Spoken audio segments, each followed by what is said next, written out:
Good. Good morning. Good morning, presidents, ministers, distinguished guests, ladies and gentlemen. Thank you for joining us today for the first business roundtable between the European Union and Latin America and the Caribbean. I am Koen Doens, Director General at the European Commission, and I will be moderating this plenary session. All of you here are absolutely key in taking forward the Global Gateway Investment Agenda.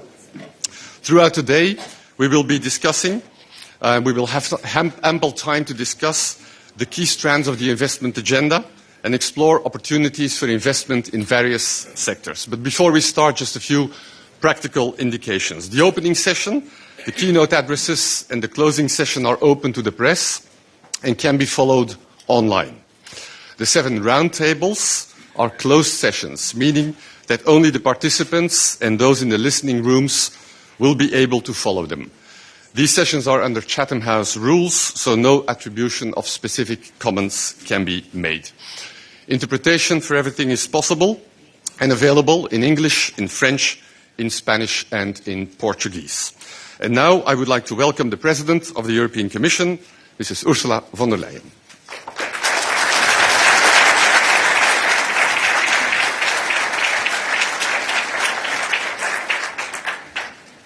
Good morning to all of you. President Lula, Prime Minister Sanchez, President Goldfein, President Diaz-Granados. It's such a great pleasure to welcome all of you here in Brussels. Today's summit marks a new beginning for an old friendship. But it's also a new beginning that builds on decades of a good friendship.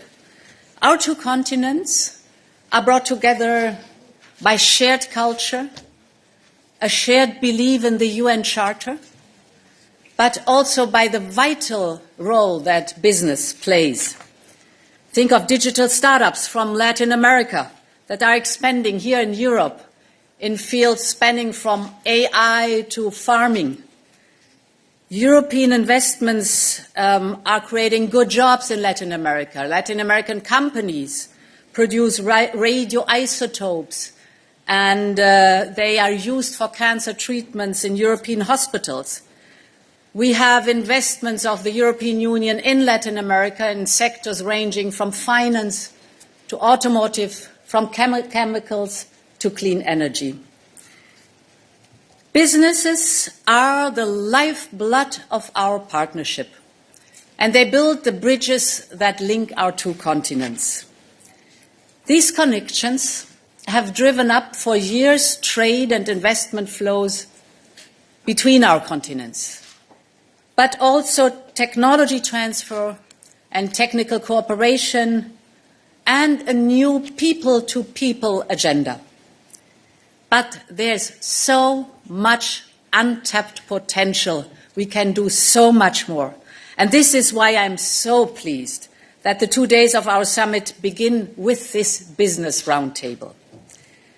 Latin America, the Caribbean, and Europe need each other more than ever before.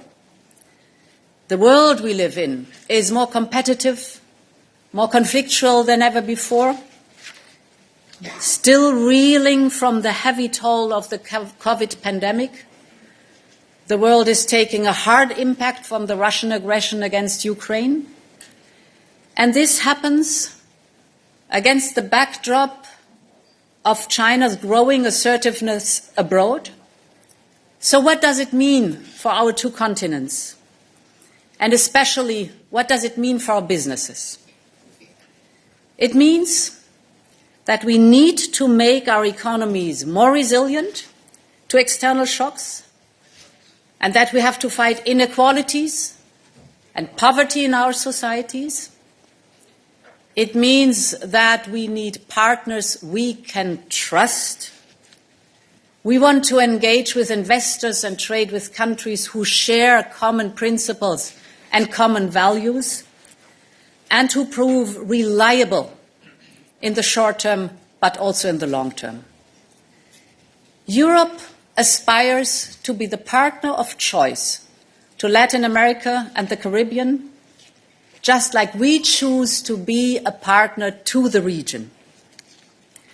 We believe that Europe's offer to the region is different and significant.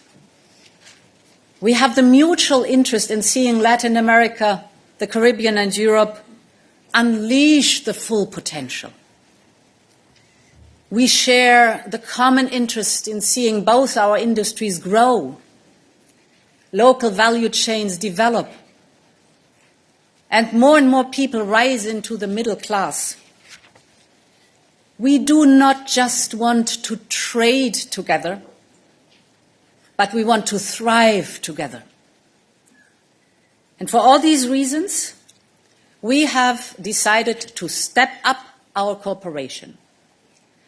So today, I am glad to launch our investment agenda for Latin America and the Caribbean. We call it Global Gateway. Under the banner of Global Gateway, we propose to bring over 45 billion euros of high-quality European investment to Latin America and the Caribbean.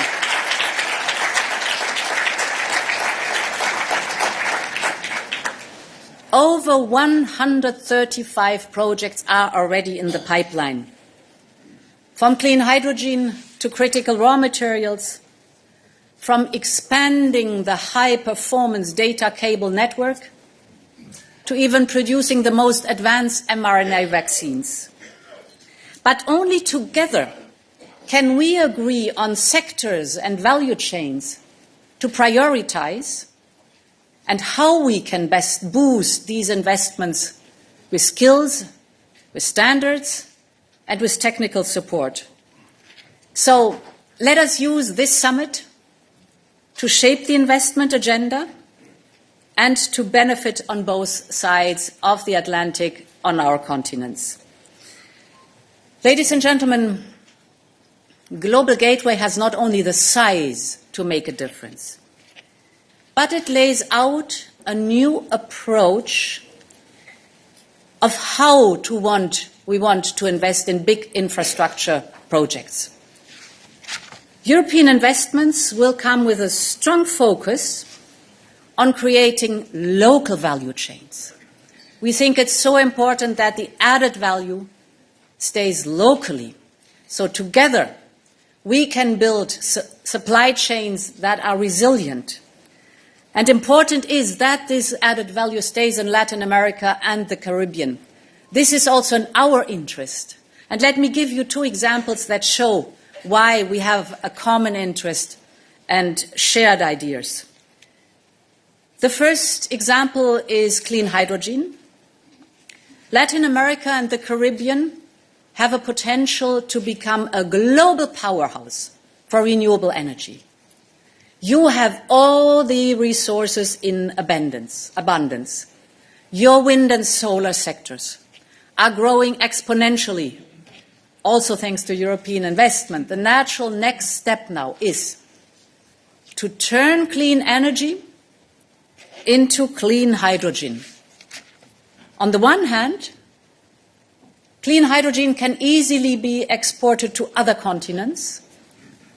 And on the other hand, and crucially, clean hydrogen can also fuel new industries on your continent.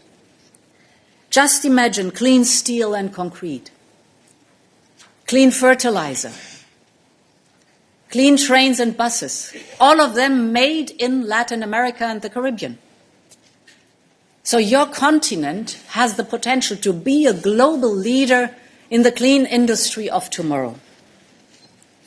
Second example is critical raw materials.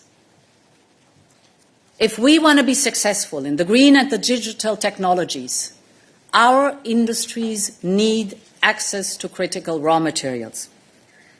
And here too, Europe wants to be your partner of choice.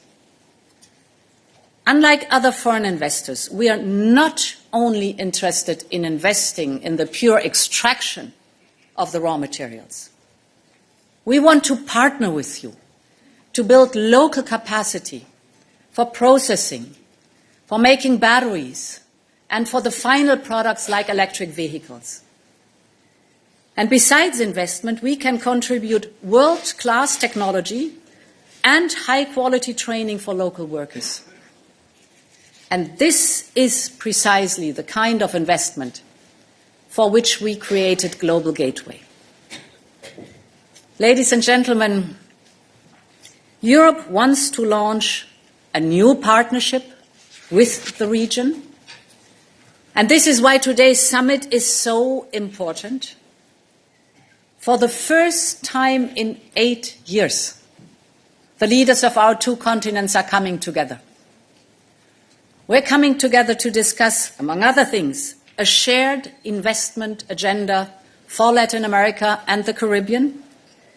We now need to hear from you during this business roundtable about the sectors you want to focus on and the bottlenecks we need to address together. Not everything is easy. There will be hiccups and a bumpy road, but the investment is there, the political will is there, and people expect us to deliver. So we want that we can invest right where you need it the most. And as I said at the beginning, it is a new beginning of old friends for which we need to join forces. I wish you all a very good business roundtable. Thank you for coming to Brussels. It's good to have you here. Many thanks.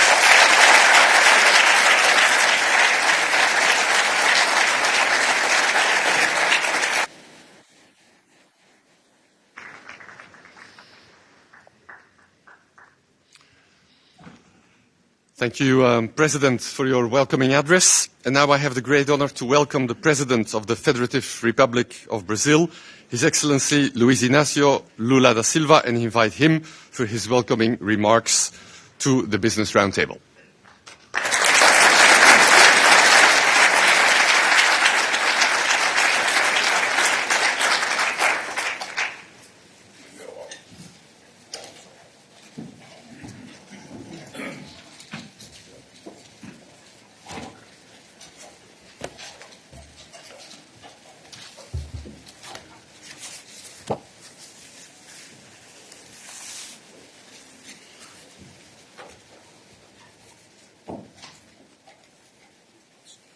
Gracias.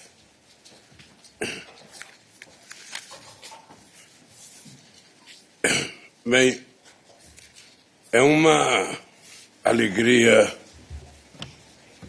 poder estar nesse recinto cumprimentando a presidenta da União Europeia, a senhora Ursula von der Leyen, o nosso querido primeiro-ministro do Reino da Espanha, Pedro Sánchez, o nosso presidente do Banco Interamericano de Desenvolvimento, Ilan Godfrey, o nosso companheiro Sérgio Dias Granado, presidente da CAF, o meu querido embaixador Mauro Vieira, ministro de Estado das Relações Exteriores do Brasil, nosso querido Celso Amorim, meu querido embaixador Pedro Miguel de Costa, embaixador do Brasil na Espanha, empresários, companheiros, presidentes, amigos e amigas.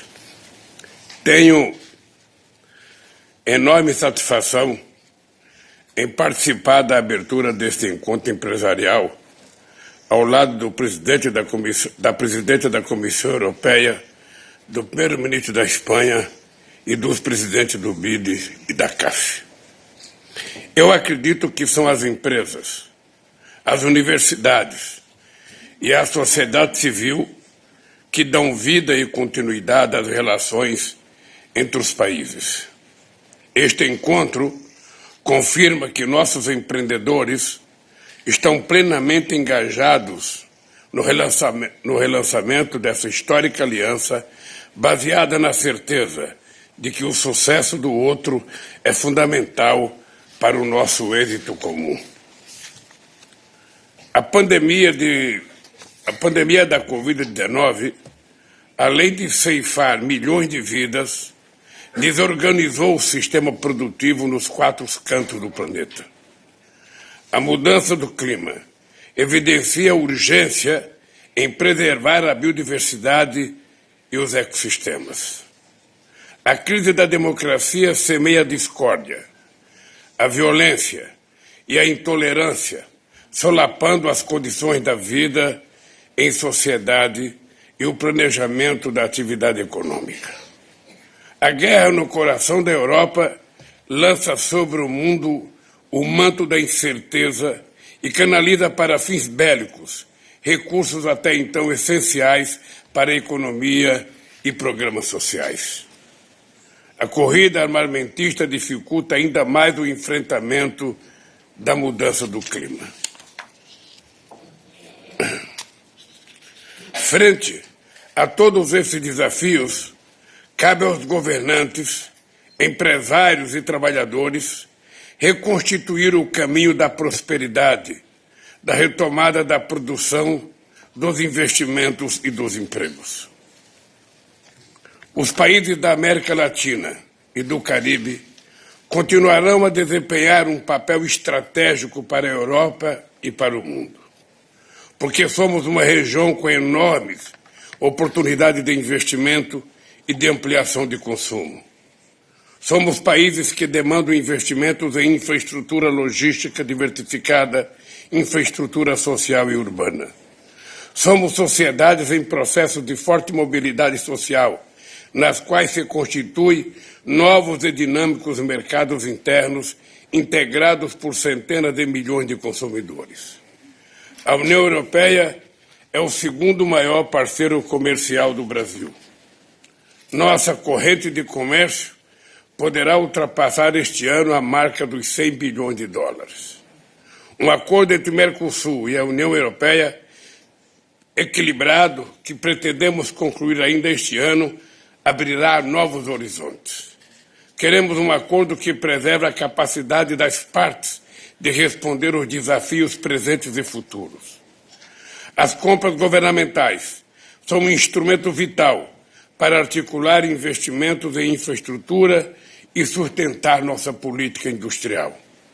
Estados Unidos e União Europeia saíram na frente e já adotam políticas industriais ambiciosas, baseadas em compras públicas e conteúdo nacional. O Brasil tem um grande mercado interno de 203 milhões de pessoas, com enorme capacidade de consumo, ainda reprimida, que vai requerer a ampliação de investimentos em bens duráveis, insumos e serviços associados. Lançaremos nos próximos dias um novo plano de investimento para enfrentar os gargalos existentes. Depois dos últimos 6 anos de retrocesso e estagnação, voltaremos a gerar emprego de qualidade e combater a pobreza e aumentar a renda das famílias brasileiras. O plano prevê a retomada de empreendimentos paralisados, aceleração dos que estão em andamento e seleção de novos projetos. Promoveremos a modernização de nossa infraestrutura logística com investimentos em rodovias, ferrovias, hidrovias, portos e aeroportos. O Brasil já possui uma matriz energética das mais limpas do planeta. 87% da nossa eletricidade já provém de fontes renováveis, contra 27% da média mundial. E 50% de toda a nossa energia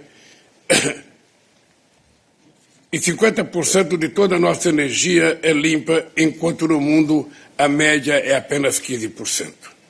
Iremos melhorar ainda mais esses números, porque estamos dando prioridade à geração de energia solar, eólica, biomassa, etanol e biodiesel.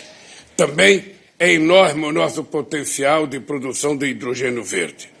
Destacam-se também novas oportunidades em mobilidade urbana, saneamento, prevenção de desastres e financiamento habitacional, gerando estímulos na cadeia produtiva de transporte e de construção.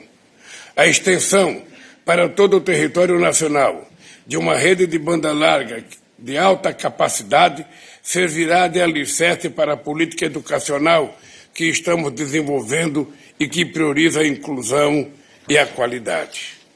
Uma educação de qualidade é requisito para um crescimento fundado na geração de tecnologia e na inovação, privilegiando a economia do conhecimento. Estabeleceremos parcerias entre o governo e os empresários em todas essas áreas, sob a forma de concessões, parcerias públicas-privadas e contratações diretas. Esse novo Brasil, mais justo e solidário, está sendo reconstruído sem abdicar de nossos compromissos com fundamentos macroeconômicos. O controle da inflação e o equilíbrio das contas públicas são requisitos essenciais para assegurar a estabilidade, base sólida para a expansão econômica e o progresso social. Com a reforma tributária em curso, estamos simplificando a arrecadação de tributos e tornando a economia mais eficiente. Possuímos um sistema financeiro robusto que permitirá a expansão sustentável do crédito ao longo dos próximos anos. Nossas elevadas reservas internacionais, hoje na casa dos 343 bilhões de dólares, proporcionam um seguro colchão frente a eventuais volatilidades externas. Ao lançar um programa ambicioso de investimento, não penso única e exclusivamente em meu país. Não queremos ser uma ilha de prosperidade. Só cresceremos de forma sustentável com a integração ao nosso entorno regional. Na última reunião de líderes sul-americanos, em maio, em Brasília, propus a atualização da carteira de projetos do Conselho Sul-Americano de Infraestrutura e Planejamento, reforçando a multimodalidade e priorizando os projetos de alto impacto para a integração física e digital, especialmente nas regiões de fronteira. Ao construir o corredor bioceânico que liga o centro-oeste brasileiro aos portos do norte do Chile, reduzimos o custo de nossas exportações para os mercados asiáticos e geramos emprego e renda para o interior do nosso continente. Ao sediar a União de Presidentes dos Países Amazônicos em agosto próximo, procuramos articular iniciativas comuns para a proteção e o desenvolvimento sustentável desse bioma com outros 7 países da América do Sul. Somos detentores de um patrimônio natural único em termos de florestas, biodiversidade e água doce. Esta condição nos torna responsáveis pela gestão de riquezas cuja preservação e exploração sustentável de forma inclusiva é imperativo nacional. Nos mandatos anteriores, reduzimos o desmatamento em 80%. Desta vez, assumimos o compromisso de eliminar o desmatamento da Amazônia até 2030. E já nesse primeiro semestre, o reduzimos em 34% em relação ao ano passado. Estamos lançando as bases para a reindustrialização do país com empreendimentos menos poluentes, com maior densidade tecnológica e com geração de empregos verdes e de qualidade. o Brasil voltou ao cenário internacional para contribuir no enfrentamento dos desafios do nosso planeta, como a crise das mudanças climáticas e o aumento das desigualdades. Vamos provar, como já fizemos no passado, que é possível produzir e crescer de forma sustentável e eficiente. Senhoras e senhores, precisamos enviar ao mundo um sinal de que as duas regiões da importância estratégica da Europa e da América Latina e Caribe estão comprometidas com uma agenda promissora. Uma agenda de paz, de cooperação, de ampliação do comércio e dos investimentos de geração de empregos e do crescimento sustentável. Quando temos muito dinheiro na mão de poucos, temos concentração de renda e poucas pessoas consumindo, enquanto muitas passam dificuldades. Com uma melhor distribuição de renda e dinheiro na mão de muitos, colocamos recursos na base da sociedade, ampliando o consumo e gerando oportunidade nos serviços, na indústria e na agricultura. Isso é verdade em cada um dos nossos países, e mais ainda quando se pensa em escala global. O Brasil está fazendo a sua parte com uma estratégia de longo prazo, focada na credibilidade, na previsibilidade, estabilidade jurídica, estabilidade política, estabilidade econômica e com estabilidade social. Somente assim é que a gente vai poder desenvolver definitivamente os nossos países. Esses são fatores essenciais para construir um futuro repleto de oportunidades. Muito obrigado.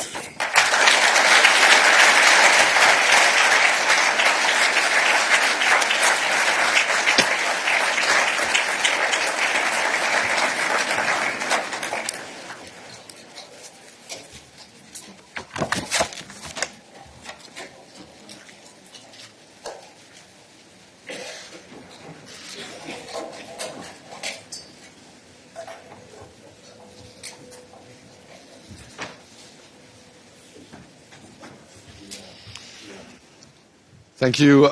Thank you, Mr. President. And I would like to welcome now and invite on the podium our next speaker, His Excellency Pedro Sánchez, the President of the Government of Spain, which is holding the rotating presidency of the Council of the European Union.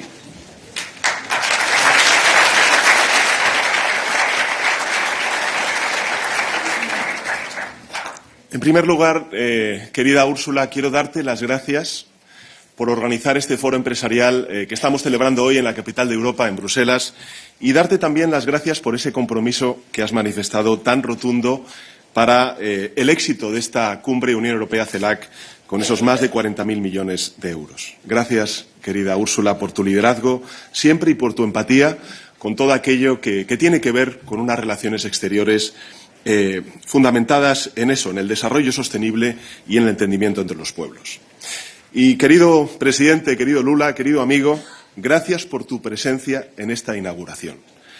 El peso de Brasil en la región y tu liderazgo personal son, creo que, fundamentales para el éxito de la cumbre que vamos a celebrar en el día de hoy y de mañana. Y soy consciente de ello, del extraordinario esfuerzo que estás haciendo por estar hoy aquí presente en Bruselas. Y mi enhorabuena también a los presidentes de la CAP y del BID por el magnífico trabajo y el buen hacer. Recuerdo que empezamos a hablar de este foro empresarial y de esta cumbre en mayo del año pasado y hoy estamos empezando a ver el resultado de ese extraordinario esfuerzo que hemos hecho entre ambos. Estimados representantes de empresas europeas y también latinoamericanas y representantes de instituciones financieras internacionales, la presidencia española del Consejo de la Unión Europea asume un objetivo tan ambicioso como necesario, y es el de fortalecer las relaciones exteriores entre la Unión Europea y la América Latina y el Caribe. Somos regiones, se ha dicho antes por parte de la presidenta de la Comisión y también por parte del presidente Lula da Silva, somos regiones con sólidos vínculos históricos, con valores y con intereses comunes. Tenemos una mirada compartida sobre cómo afrontar los desafíos globales de la humanidad. Y por ello queremos relanzar nuestros lazos comerciales, nuestros lazos de inversión y a la vez queremos reforzar la resiliencia de nuestras economías. Y con este objetivo celebramos este foro empresarial en el que me gustaría destacar algunos aspectos de manera muy breve. El primero de ellos tiene que ver con el comercio. Porque la Unión Europea y la CELAC mantenemos unas relaciones comerciales que yo diría son equilibradas. A diferencia de lo que nos ocurre con otras partes del mundo, la Unión Europea y la CELAC tenemos relaciones equilibradas que han crecido enormemente entre 2013 y 2022 hasta alcanzar un volumen de comercio conjunto que se acerca en la actualidad a los 300.000 millones de euros anuales. 300.000 millones de euros anuales. Ambas economías somos complementarias. América Latina y el Caribe, lo ha dicho antes la presidenta de la Comisión, poseen energía, recursos minerales en abundancia, sol, viento, agua, tierra fértil. Por ejemplo, el 85% de los recursos de litio, el 40% de la biodiversidad, el 33% de las reservas de agua dulce se encuentran en América Latina. Y, por cierto, presidente Lula, es un gusto escucharte hablar del Amazonas como hablas y es un gusto también saber que tu gobierno está protegiendo ese bien público no solamente de Brasil, sino también global como es el Amazonas. Europa, ¿qué puede aportar? Bueno, pues aporta no solamente capital, también tecnología, el know-how que América Latina y el Caribe necesitan para relanzar aún más intensamente su desarrollo económico. Para poder aprovechar bien estas complementariedades, creo que es clave que ambas regiones profundicemos en los acuerdos comerciales y también en nuestra integración económica. Hoy puedo avanzar que la ratificación de los acuerdos de la Unión Europea con Chile y con México está muy cerca y eso tiene mucho que ver también al liderazgo de la presidenta de la Comisión Europea y confiamos, por tanto, en que se produzca durante este semestre de presidencia rotatoria de España del Consejo de la Unión Europea. Y en relación al acuerdo entre la Unión Europea y el Mercosur, tras más de 20 años de negociaciones, creo que tenemos una ventana de oportunidad, querido presidente, para ratificarlo en este segundo semestre de 2023. Y, desde luego, España va a estar siempre del lado de aquellos que lo que queremos es cerrar este gran acuerdo que sería, sin duda alguna, muy importante para ambas regiones. El Gobierno de España y la Comisión Europea estamos trabajando intensamente para lograr un acuerdo en aquellos aspectos ambientales, climáticos, aún pendientes, siempre de forma respetuosa, como no puede ser de otra manera, con la soberanía y las capacidades de los países que integran el Mercosur. Pero pensemos en lo que esto podría suponer, porque estamos hablando de que el 94% del Producto Interior Bruto de América Latina y el Caribe estaría bajo el marco de acuerdos de libre comercio con la Unión Europea, generando más empleo y más riqueza compartida para ambas regiones. Junto con el comercio, en segundo lugar, me gustaría decir de manera muy rápida algunos comentarios sobre la agenda de inversiones compartidas. Europa, saben, se mantiene como principal inversor en los países de América Latina y el Caribe, con un incremento que va al 20% respecto al año pasado. Pero América Latina y el Caribe también se han convertido en un importante inversor en Europa. Y aquí hay una comunidad empresarial muy representativa de ese interés que tiene el empresariado de América Latina y el Caribe en Europa, ¿no? Con una importante inversión, casi 40.000 millones de dólares por año en esta última década, a través de las multilatinas. Y, por tanto, España, evidentemente, es el primer destino de Europa de estas inversiones, pero queremos también ser esa puerta de entrada de otras muchas inversiones de América Latina y el Caribe en el continente europeo. Creo que el reforzamiento de nuestras relaciones económicas demanda un mayor esfuerzo inversor desde la Unión Europea. Esto es algo que compartimos la presidenta de la Comisión y yo mismo, liderado, lógicamente, por el sector público. Y aquí juega un papel central la iniciativa Global Gateway de la Unión Europea, a la que ha hecho referencia la presidenta von der Leyen. Se trata de una agenda de proyectos estratégicos que son concretos, no estamos hablando de cosas abstractas, concretos, luego vamos a poder conocer algunos de ellos, acompañada de asistencia técnica en materia de conocimientos, de competencias y de algo muy importante que es la armonización del marco regulatorio. En fin, España está comprometida con esta agenda, por ello hemos dado un paso al frente con la movilización de 9.400 millones de euros en los próximos años y la Comisión Europea y los otros Estados miembros de la Unión contribuirán, como ha dicho antes la presidenta de la Comisión, con su parte. Celebro, en todo caso, de nuevo, que hayamos alcanzado una cifra tan relevante como la que se acaba de anunciar por parte de la Comisión. Y además en este esfuerzo deben jugar un papel clave los bancos multilaterales de desarrollo, aquí presentes en la financiación de estos proyectos. Y en tercer lugar, y termino, es fundamental la movilización del sector privado. Las empresas europeas, muchas aquí presentes y a las cuales agradezco y mucho que estén con nosotros, son líderes globales en muchos sectores. Pueden aportar a la región el capital, la tecnología, los conocimientos necesarios para la diversificación de las exportaciones, con creación de empleo en la cadena de valor a ambos lados del Atlántico. Y todo eso desde el máximo compromiso y también el respeto, como ha dicho antes el presidente Lula da Silva, a las normas sociales, a la regulación laboral y a las exigencias medioambientales. Finalizo. Europa y la CELAC nos encontramos en una situación que yo calificaría esperanzadora, inmejorable, para aunar nuestras necesidades e intereses en áreas como, por ejemplo, las materias primas críticas, la digitalización, las energías renovables, el hidrógeno verde, la reindustrialización y la cohesión social y territorial de nuestras sociedades. Por tanto, animo a los organismos, a las empresas aquí presentes, a sumarse a esta agenda que va a fortalecer nuestras economías, que va a mejorar, en definitiva, el bienestar de nuestros conciudadanos y que va a crear una mayor interdependencia entre dos continentes, entre dos regiones del mundo que compartimos valores, intereses y también una mirada multilateral de cómo resolver los desafíos globales a los que se enfrenta la humanidad. Creo que todos podemos ganar de una relación más cercana y eso es lo que estamos empezando hoy, después de 8 años, relanzar esa relación más cercana y, por tanto, estrechar los vínculos entre ambos continentes. No se me ocurre una mejor manera de empezar esta semana. Así que muchas gracias.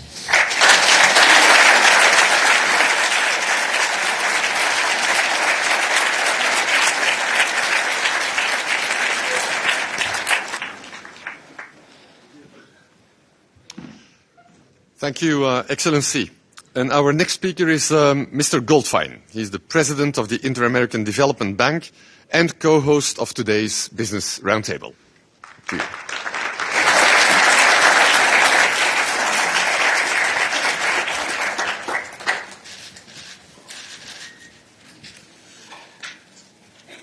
Good morning, bom dia, buenos dias, bonjour. Quero começar falando do presidente Lula, como eu estou feliz, ministro Vieira, ministro Amorim, como eu estou feliz, ser o primeiro presidente brasileiro do BID, compartilhando este momento tão importante para a região e para o país.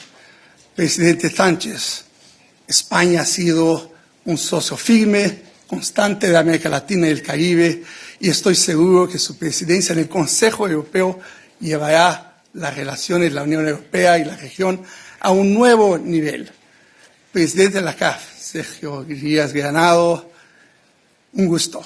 Estuvimos hablando ayer, fortaleciendo la colaboración y coordinación entre las organizaciones. Thanks to the European Commission for hosting this roundtable. A true honor, President Ursula von der Leyen with us. Your message today underscores the EU's commitment for renewing its partnership with Latin America.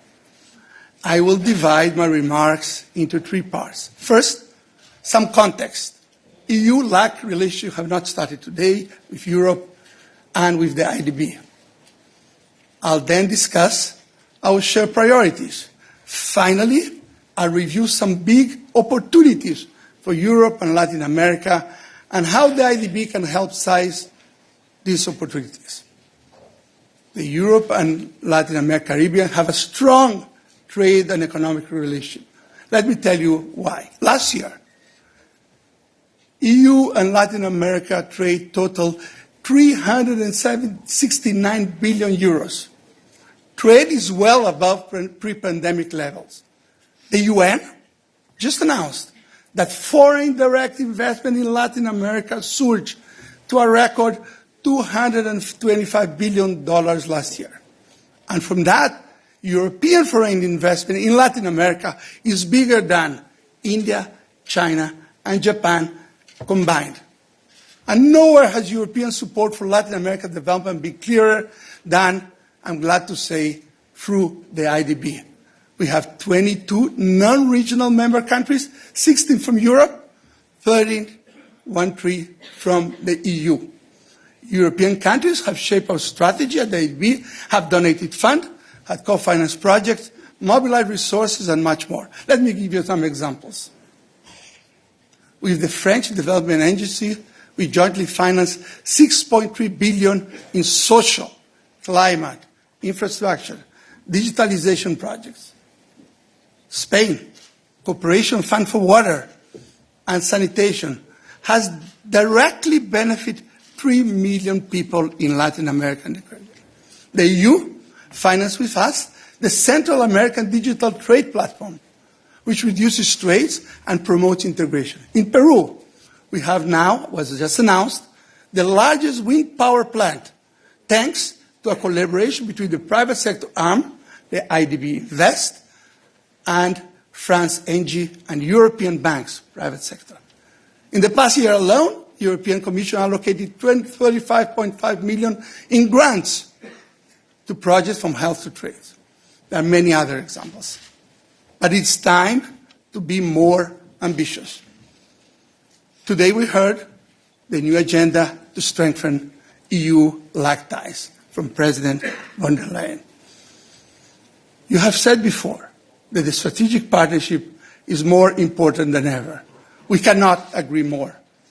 The strategic partnership can lead us to more clean energy, faster green transition, better protected biodiversity, and halt deforestation, stronger, more diverse, more productive economic integration, digitalization. And as President Lula has said, more equality in several dimensions. We cannot forget that. If you wonder if these benefits are for the region, for Latin America and Caribbean, I must tell you, no, it's for both regions. Several of our shocks, including the Russia's invasion of Ukraine, brought global challenges, including food and energy security, to the top of the agenda in both regions. I want to tell you, Latin America and the Caribbean could be an important part of the solution to global challenges. This makes the new opportunities not only necessary, but attractive to all of you from the private sector. We have one of the world's largest democracies in Latin America, and that ties our historical and cultural ties with Europe. This is a time of aligned priorities. So let me tell you what are the IDB's priorities. Social issues, including poverty, inequality, food security, education, health, infrastructure, physical and digital, to boost productivity and for regional integration. Climate, mitigation, adaptation, including the green transition, and don't forget the importance of the Amazon. We need more private sector involvement, and I'm glad that you are here. This is all part of a broader vision for the region. We have to reposition Latin America as part of the solution to its own challenges, but also global challenges. Two examples that were said before. Latin America and Caribbean is home to 2/3 of the world's lithium, 38% of copper. It's crucial for the green transition. We already have, on average, 30% of Latin America's total energy, much larger than any other place, double the world average. With the right investment, we can be the global source of clean energy. Just the second example, food security. We are already the world's top net food exporter. But with the right incentive and the right framework, we can produce more than 8 times more and feed the world. Today, I must say our regions stand at a crossroads. Never before have our regions been better positioned to help each other address our biggest challenges. The IDB is and will continue to be the partner of choice of the European Commission team, Europe Development Initiatives in Latin America. We have jointly mobilized the European Fund for Sustainable Development plus Guarantee Program As partner of choice in the past month, we have been working closely with the EU to identify several projects aligned with the EU's global agenda investment, and we will continue to do so. We applaud these initiatives, and together with our partners, CAF, we will strengthen it. We are built of years of experience in Latin America, since Juscelino Kubitschek created the IDB in 1959. We are creating innovative financial instruments to mobilize capital, to be the conduit of investments to Latin America, and maximize the impact of every euro in Latin America. Last month, for example, in terms of innovation, we helped Ecuador to do the world's largest debt for nature conversion. We have pioneered, like in Uruguay, the sustainability-linked bonds. Germany helped us launch the Green Bond Transparency Platform, which covers 75% of the region issuance. We now need to simplify, scale these instruments. We need more concessional and more blended finances. We want to work with Europe to explore guarantees, redistribute risk, including for protecting the Amazon. Presidente Lula, nós aplaudimos a nova liderança do Brasil nessa nossa parte insubstituível do Brasil e da região Amazônia. We applaud Brazil's new leadership in the Amazon and other places. The IDB has just launched Amazonia Forever. That's Minister Marina da Silva hint. Amazonia para sempre. Amazonia para siempre. This is an umbrella holistic regional program to boost diversity by focusing on people and the bioeconomy and the infrastructure. It's a program to coordinate several existing initiatives, including IDB's own Amazonia initiative. This own initiative, we already have Germany, Netherlands, Belgium, Spain, Switzerland, the UK, and all European members contributing to the Amazon initiative. But we want to be broader. We want a regional program, Amazonia para siempre. And the private sector has a key role in our strategic relationship. We have mobilized from the private sector only last year, from the IDB Invest, 3.1 billion, just IDB Invest, mobilizing that. But our collaboration with the private sector goes far beyond financing and capital. We have knowledge, we have technical assistance, we can do all of that, creating job opportunities and increasing the standard of living of people in Latin America, Caribbean, especially women and other communities. The private sector experience and innovation is key in advancing digitalization and climate action. So we want to ensure that not only we have good investment opportunities, but we are collaborating in a truly matter. What we need is to increase development impact. So let me conclude here with my main messages. For the European business leaders, now is the time to engage more in Latin America and the Caribbean. Second, there's a great opportunity in Latin America because the region is uniquely positioned to be part of the solutions to its own challenges, but to the global challenges like climate change, food security, biodiversity. Third, IDB is to prepare to be your partner, both European and public and private. And we all have the potential to take you, Latin America and Caribbean relationship to a new level, and doing so to enhance impact and help both of our regions solve our challenges.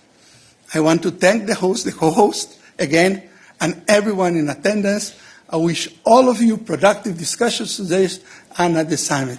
Thank you, gracias, muito obrigado, e tenha uma ótima conferência.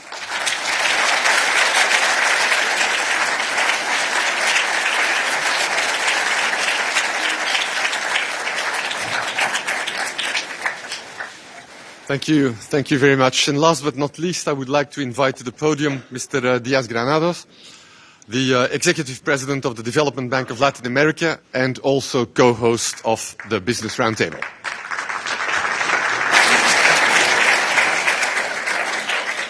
Su Excelencia, señora Presidenta de la Comisión Europea, Ursula von der Leyen, excelentísimo señor Presidente de la República Federativa de Brasil, Luis Ignacio Lula da Silva, excelentísimo señor Presidente del Gobierno de España, Pedro Sánchez, preciado Ilan, Presidente del Banco Interamericano de Desarrollo, señor Presidente de Guyana, Irfan Ali, señores Cancilleres Vieira y Canciller Manrique, Presidente Hoyer, muchas gracias a todos por su presencia el día de hoy.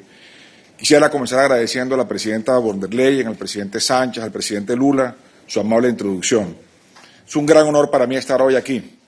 A mi colega Ilan Goldfein y agradecer a los equipos de la Comisión Europea, del Banco Interamericano de Desarrollo, de la CAF, por el aporte que hicieron para hacer posible esta reunión. Estar en Bruselas me hace recordar las palabras de Jean Monnet, pionero de Europa, quien dijo que todas las personas son ambiciosas, pero que la pregunta radica en si es ambicioso para ser o ambicioso para hacer.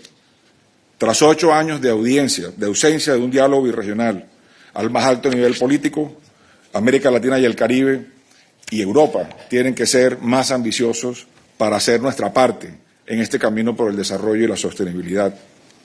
Vivimos, como se ha dicho, tiempos sensibles y turbulentos, y nuestros ciudadanos esperan resultados concretos de estas reuniones de alto nivel. Es el momento de acelerar nuestra acción de hacer. Y es a partir de ahí que debemos redefinir nuestra relación birregional. En buena medida, la relación entre Europa y América Latina y el Caribe evoluciona o ha evolucionado bajo la figura de la sinécdoque, del todo por la parte, con acciones centradas en algunos ecosistemas, en un grupo de países o en ciertos temas. Y esa lógica ha definido las dinámicas de integración, de intercambio comercial, de trabajo por el desarrollo y la sostenibilidad, dejando también vacíos en el camino. América Latina y el Caribe tienen mucho para aportar al presente y al futuro de Europa. Y de la misma forma, como aquí lo ha dicho el presidente Sánchez y la presidenta von der Leyen, Europa tiene la capacidad de aportar a nuestra región como un todo, pensando en el beneficio de los ciudadanos y del planeta. En esta ambición de hacer, celebramos el anuncio de la presidenta von der Leyen de llevar a cabo una agenda de inversión por más de 40.000 millones de euros, enfocada en la reducción de la pobreza y la desigualdad, que busca cooperar por una transición verde y justa, uniendo fuerzas para una transformación digital que aumente las probabilidades de un crecimiento más inclusivo y sostenible. Tenemos una inmensa oportunidad de unirnos y avanzar. La lucha contra el cambio climático plantea una oportunidad de inversión e innovación en torno a nuevos materiales, energías renovables, servicios digitales, electromovilidad y un nuevo papel para los recursos naturales con transferencia de tecnología y fortalecimiento de la agroindustria.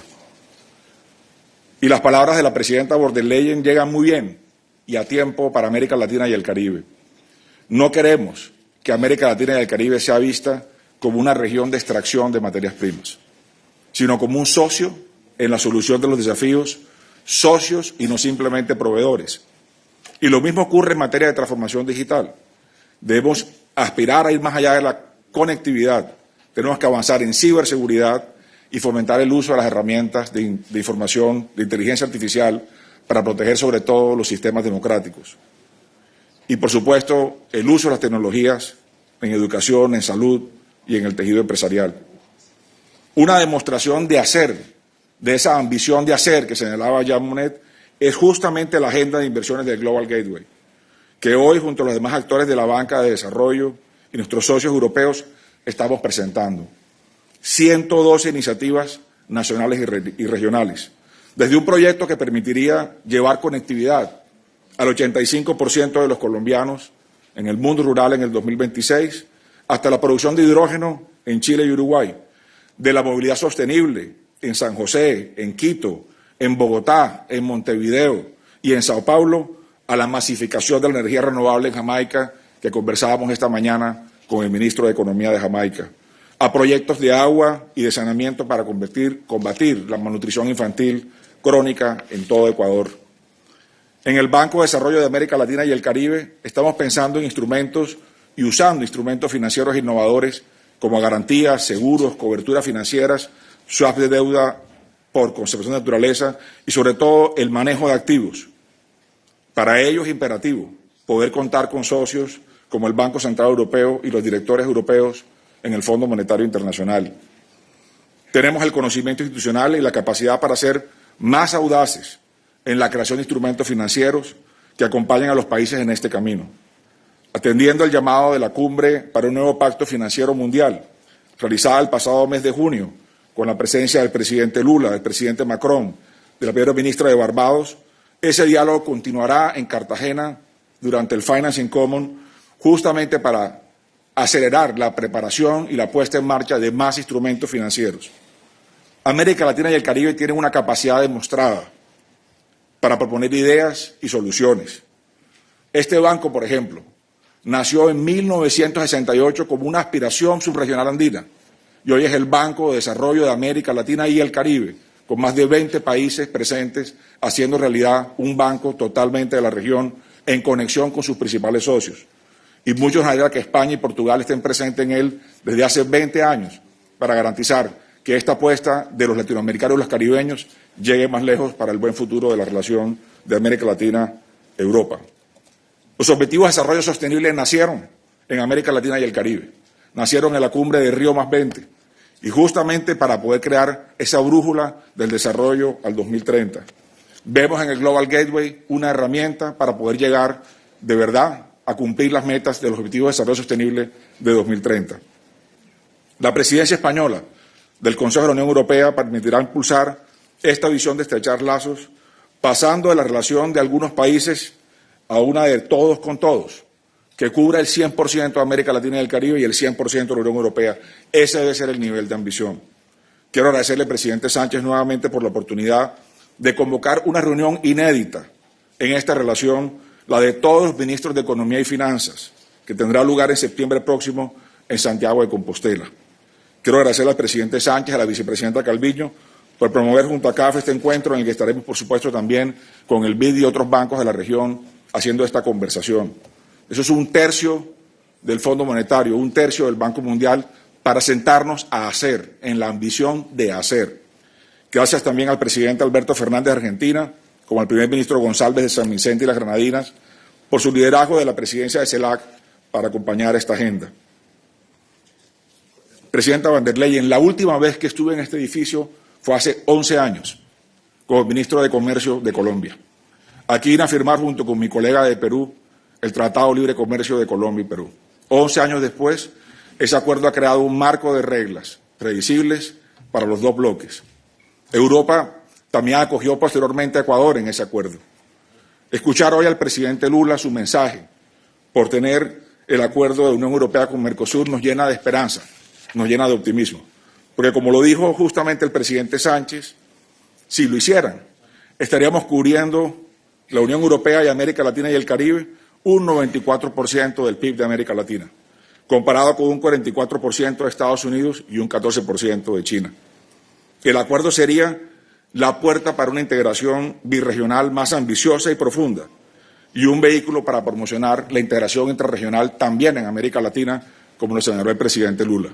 Nos llena de esperanza la convocatoria del presidente Lula el pasado mes de mayo de forjar la integración suramericana con infraestructura en los pasos fronterizos, usando la integración digital y la integración energética.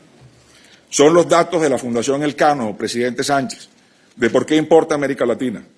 Y aquí tenemos un espacio económico inmenso, 1.100 millones de personas, un PIB superior a 21 billones de euros, un tamaño similar al de la economía americana. Esperamos todos la reunión de mañana, ojalá ver luces que nos permitan seguir soñando con ese nivel de ambición, esa ambición de hacer. Somos un producto común de nuestra historia, nuestras luchas por la democracia, los movimientos sociales, tanto de Europa como de América Latina, van de la mano. Vivimos una esencia compartida. Y en el momento de mayor necesidad de Europa, América Latina fue refugio de paz y de hogar. Lo decimos muchos descendientes hoy de italianos, españoles, alemanes, franceses que fueron hace un siglo a encontrar en América Latina la forma de crecer. Menos pobreza y exclusión en América Latina y Caribe equivalen a un mundo mejor para Europa, un mundo más seguro y un mundo más sostenible. Y regresando ya a Monnet, podemos afirmar que ya somos, pero que ha llegado el momento de hacer. Y enfrentamos retos a nuestra existencia que probablemente van a seguir creciendo, y que solo podremos afrontar a través de una actuación conjunta de los países europeos, latinoamericanos y caribeños. El trabajo conjunto que refleja este espacio es una demostración de lo mucho que podremos lograr. La presencia de bancos, gobiernos, sector privado, gobiernos subnacionales como la alcaldesa de Bogotá aquí presente, nos van a permitir diseñar un mejor futuro para todos nosotros. El trabajo conjunto refleja este espacio y estamos demostrando decisión para responder los interrogantes que nos está planteando la historia. Y por ello, desde CAF, como Banco del Sur Global, como banco que acompaña los esfuerzos de CELAC, que promueve la vocería de América Latina y el Caribe, estamos listos para seguir trabajando con ustedes. Muchas gracias.